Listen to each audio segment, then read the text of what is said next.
Welcome to the Gospel Road. We're going to look at James 3. It says, "Not many of you should become teachers, my brothers, for you know that we who teach will be judged with greater strictness. For we all stumble in many ways, and if anyone does not stumble in what he says, he is a perfect man, able also to bridle his whole body. If we put bits into the mouths of horses so that they obey us, we guide their whole bodies as well.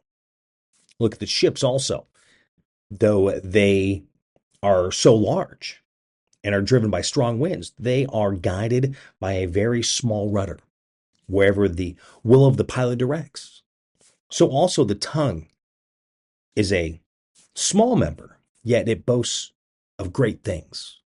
How great a forest is set ablaze by such a small fire. And the tongue is a fire, a world of unrighteousness. The tongue is set among our members, staining the whole body, setting on fire the entire course of life, and set on fire by hell. For every kind of beast and bird and reptile and sea creature can be tamed and has been tamed by mankind, but no human can tame the tongue. It is a restless evil, full of deadly poison. With it we bless our Lord and Father, and with it we curse people who are made in the likeness of God. From the same mouth come blessings and cursing, my brothers. These things ought not to be so. Does a spring pour forth from the same opening both fresh and salt water? Can a fig tree, my brothers, bear olives, or a grapevine produce figs? Neither can a salt pond yield fresh water. Who is wise and understanding among you? By his good conduct, let him show his works in the meekness of wisdom. But if you have bitter jealousy and self-ambition in your hearts, do not boast and be false to the truth. This is not the wisdom that comes down from above, but is earthly, unspiritual, demonic. For where jealousy and self-ambition exist, there will be disorder and every vile practice. But the wisdom from above is first pure, then peaceable, gentle, open to reason, full of mercy and good fruits, impartial and sincere, and a harvest of righteousness is sown in peace by those who make peace." James 3, the book that shares my name. Who is wise and understanding among you, but his good conduct let him show his works in meekness and wisdom. Are we meek? Do we tame our tongue? Should we be a teacher? Should we be a leader? That's interesting, isn't it? How many times have you dealt with a manager, supervisor, owner? Maybe not the best position for them because of that self-ambition. Maybe even the jealousy of the competition because they're doing so much better. So they're trying to do what they can to win. Now, we have to win. We have to make money. There's this little thing called dollars and cents to make a business successful. But now there are ways to do this, to become successful and do this for others to be the best for them. And then wanting people to come and learn from you, to buy your services, to hire your trade. It says, from where there's jealousy and self-ambition, there is disorder and vile practice. Well, I've seen that in many places that I've worked. I've seen that in many friends' families that I've known over the years. Our tongue is something that can be very good and give positive works to others, can build people up, to help them succeed, to build them up for success, as well as ourselves, to build ourselves up to succeed.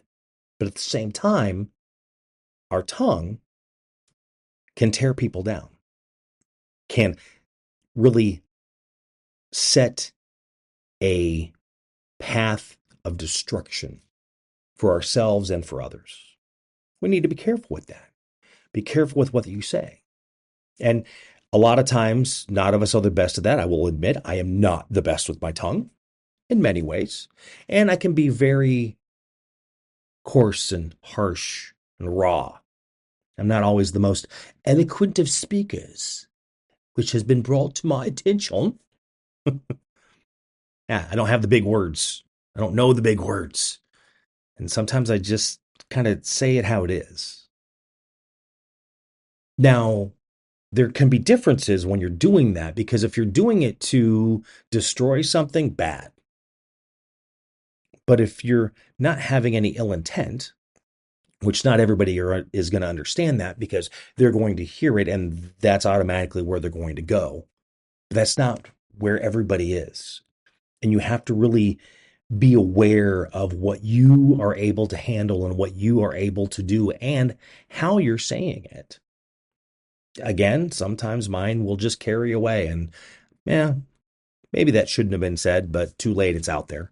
And of course, with me, being in media, radio, internet at this point, Lord knows what's going to come out of my mouth. Lord knows who I'm going to offend, even if I'm not trying to, just because. I mean, I'm sure I can get up in the morning and I offend somebody sometimes. That's the way it is, because everybody can be so sensitive. They can be over aware. And again, that it comes down to personality. It comes down to how we were brought up. It comes down to what we know. It comes down to wisdom. It comes down to understanding. Not many can understand others. Not many have the wisdom to know when they keep their mouth shut. I mean, what does it say? A fool speaks. Is that what there's another piece of that, but that's true. Where the wise keep silent. Sometimes you know when to open your mouth, and sometimes you know when not to open your mouth. Listen. Again, we hear this a lot. We've got 2 ears, 1 mouth, which means we should listen more, speak less, right? It's all about learning and being able to better ourselves, but at the same time, trying to gain that understanding to what is going on and why a person is in the situation that they're in, either being at work if they're having a problem. They're trying to explain to you why they don't understand, but you're too busy interrupting and not listening to what the issue is to maybe help them understand it better. We have to be careful with that. We have to be very cautious and be patient, be meek, not be jealous. Maybe someone's doing so much better than we are, and then that jealous bone comes popping up, that jealous muscle, because they're doing better than you. Well, maybe you need to step back and understand what you're doing. We also hear the 1 step forward and 2 steps back. Is that happening to you? As you move forward with your momentum, does something hit you and you take back a couple steps? So you're not advancing as well as you should, not doing the best that you can. Being wise. And that comes with age, that comes with learning, that comes with understanding. That's why we got to learn something new every day. We always have to better ourselves so we can be that better person, to help others be the best they can be so they can succeed in their lives. James 3, that's what we looked at today. How is it going to help you? Maybe how's it going to help you tame that tongue? Maybe how's it going to help you gain some wisdom, to learn more, to be better at what you do? Again, gaining the knowledge, but then not shoving that knowledge down someone's throat saying that you know everything or you're a know-it-all. As I always say, I know just enough about so many different things to get me in trouble. Doesn't mean I'm going to be able to solve anything, but it might mean that I can actually have a better understanding, being able to be in certain conversations. It's funny as I'm hanging out with certain people, I'm kind of understanding sports a little better, and I'm not a sports person at all. Now all of a sudden I can almost have a sports conversation, almost, but I can at least follow to what's going on and maybe understand a little bit and other things as well. Now, again, we talk about marketing and media and radio. That's a completely different conversation because I can have deeper conversations about that because that's what I know. I've been doing that for so many years. Even television, a little bit of production. I understand. I get it. But at the same time, we're trying to figure out how to make things work. I was having a conversation with a friend today, and their kids going to college, and they're planning on getting into marketing, and they're actually taking a psychology class because they were going to get into psychology first, and now they're changing their major. And the funny thing is that there is some psychology in marketing. So a psychology class is good because you're trying to understand and get into the mind of those that you're trying to market to. That is the hardest part. Trust me, I did that for 30 years, over 30 years of how are we talking to that specific person that we know is going to listen to our station, watch our station. How do we know that we're giving them what it is that they want? It is not an easy task. It's not easily done. Some are very talented and have it figured out. Some struggle.